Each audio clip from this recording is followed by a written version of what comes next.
down. Some ways simple, some profound, but Hey, Broadway Christian. I'm excited that our friends Matthew and Melinda are online today for our next episode of The Pilot's Voice. Hey, Matthew and Melinda from Hungary. Hi. Hello. Friends, good to see you. We got lucky to see Oliver pop his head in earlier. Maybe the others will show their faces at some point. You know, sometimes there's surprises on these videos, so we'll see. Maybe, yeah. But not like that CNN surprise where, you know. That is a great clip. Do you remember that clip? Yeah. So I bet hopefully. you that's happening a lot of places right now. Yeah, I bet. Well, we're going to be talking with some of our missionaries this week, and just want to hear a bit about what's going on in their lives and what they see God doing, or ways that they are seeking to respond to their situation right now. And I know, Matthew, you've been doing some Tuesday evening online concerts. Can you just talk a little bit about your thoughts about why you're doing those and what you're seeing from some of them? Yeah, sure. Well, I think just like most churches, you know, we all turn to the internet to have relationships and to make content, you know, Bible studies or whatever. And I was seeing a bunch of musicians doing, you know, little shows, and so I thought it's what I wanted to do. You know, like you kind of feel like the world is in pain right now. You want to speak into it. And so I just kind of had this mindset, like, what would I do if I could go out on the street, you know, and talk to a bunch of people? You know, what songs would I sing? What message would I give? And so I've done 3 so far. But after the first one, I was really surprised that within a day, maybe 800 people had looked at it. And I was surprised at the different kinds of people, you know, old classmates I haven't spoken with in 25 years, and you know, kind of workers that had worked on the house, you know, like the carpenter and but just a bunch of people we know, and people that would have never come to a concert to hear the gospel. And I thought, well, maybe this is the walking street for this time. You know, Tuesday nights I do this little 45-minute concert, and pray that people would you know, listen for a while and hear the gospel, and try to keep it light and fun, but also say some things that are really true. Yeah. And Miriam's been helping me out. I teach her little things to play, and she joins me for a couple songs each night, actually. Yeah, and Melinda also helps. We do it in 2 languages. And, yeah, I've heard her doing the interpreting. Yeah, so I was really encouraged by how many people. I mean, they may have only looked at it for 30 seconds, but maybe there were 100 people who saw, you know, a number of things. Maybe there were 100 people who heard the gospel, and were encouraged. So. Yeah, so you talked about being surprised about how many people hopped on to listen, and I think on the last episode talking about our own neighbors and perhaps being surprised at how open they are, either to the gospel at least, or to relationship with us, and just relationships with your neighbors and with your friends. People are long for that anyways, and I think certainly long for that now, and be ready for that. Yeah, absolutely. Yeah, I think we're always surprised when we're not rejected with some kind of gospel message or some gospel, you know, program. But I don't think we should be. And I think you're right. People are hungry for the relationship, and until they are open to the gospel, then we need to nurture those relationships. Yeah, absolutely. Yeah. Well, Melinda, as mom and teacher and wife, and just in your own relationship with the Lord, what do you feel like this season is bringing to us as an opportunity for relationship with Christ and other people? Well, I certainly think this is a challenging time.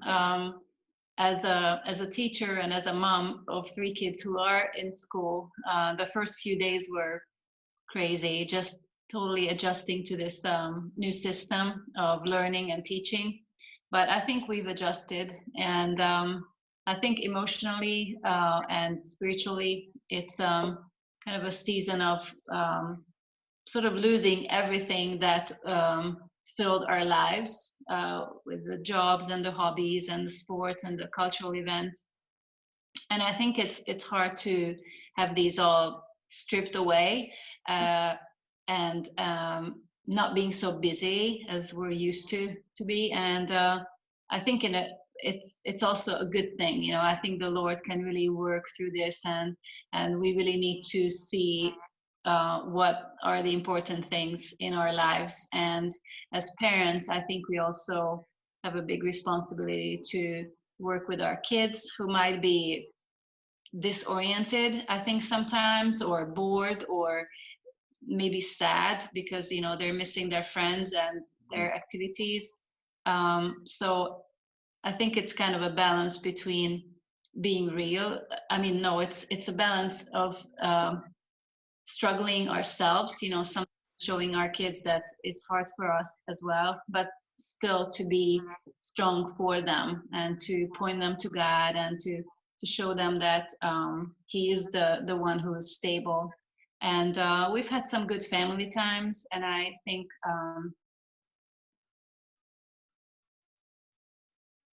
like Matt said, being online also gives us some good opportunities to share church service links and songs and scripture, and people are hopefully more open to that, because those who don't believe don't have anything stable in their lives right now. They don't go to work, they don't go to work out, they don't do anything, and they need something. They're looking for that stable point, and I feel like they might be more open to the gospel because they don't have anything else to cling to. So we hope that these concerts and sharing the links and just encouraging people or calling them or writing them a message, I do hope that God can work through them, because people are more sensitive, or their hearts are softer, hopefully, to the gospel in these days.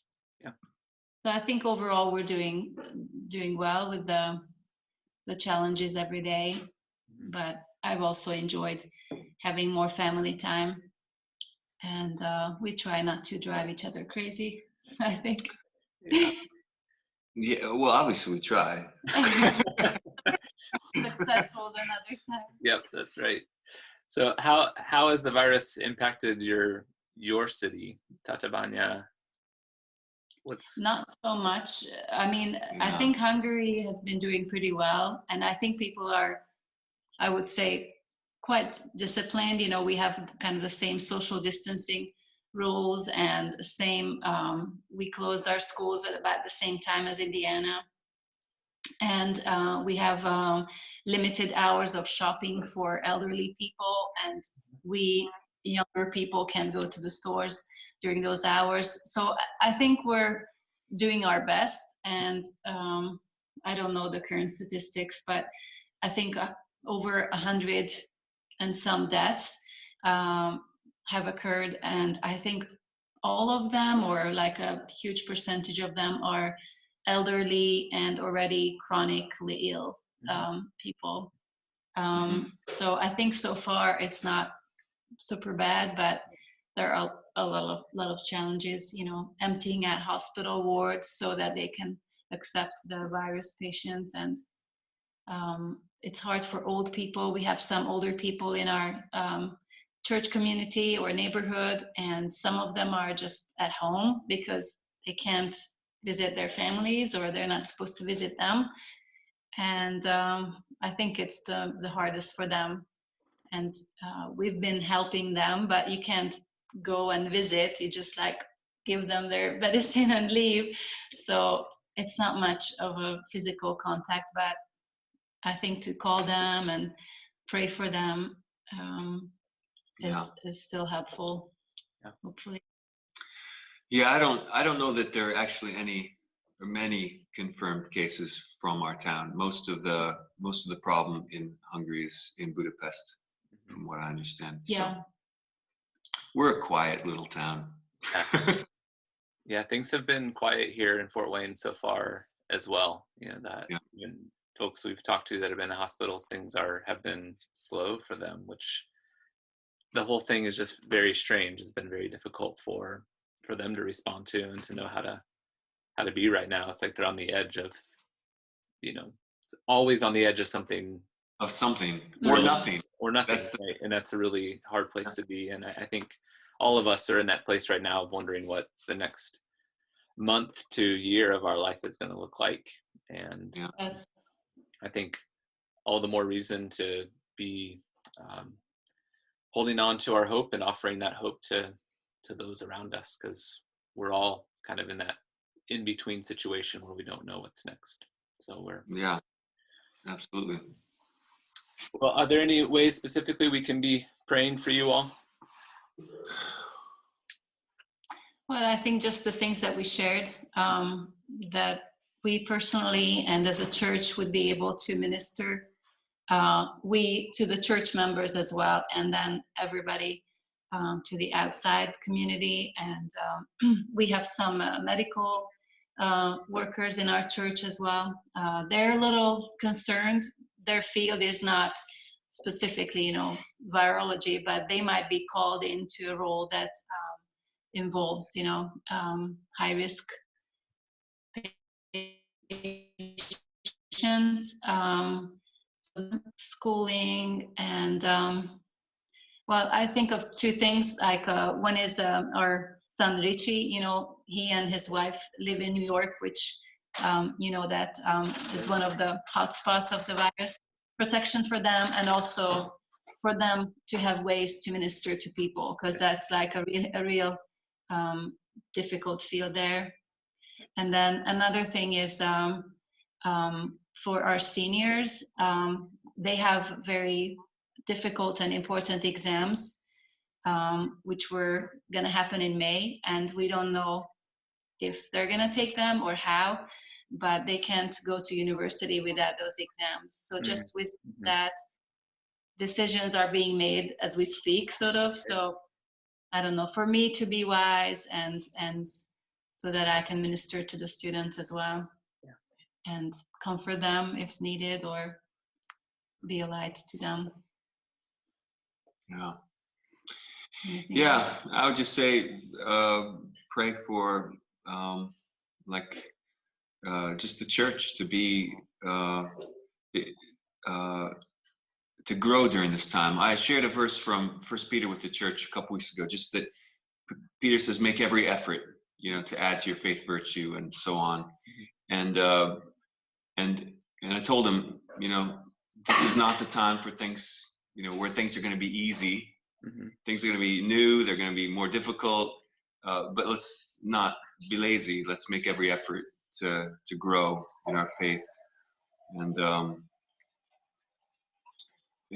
So I'm trying to serve the church and call them to prayer and to personal feeding, personal growth, and we pray that that'll be effective, and the Lord will continue to, call the people to Himself and make us holy. And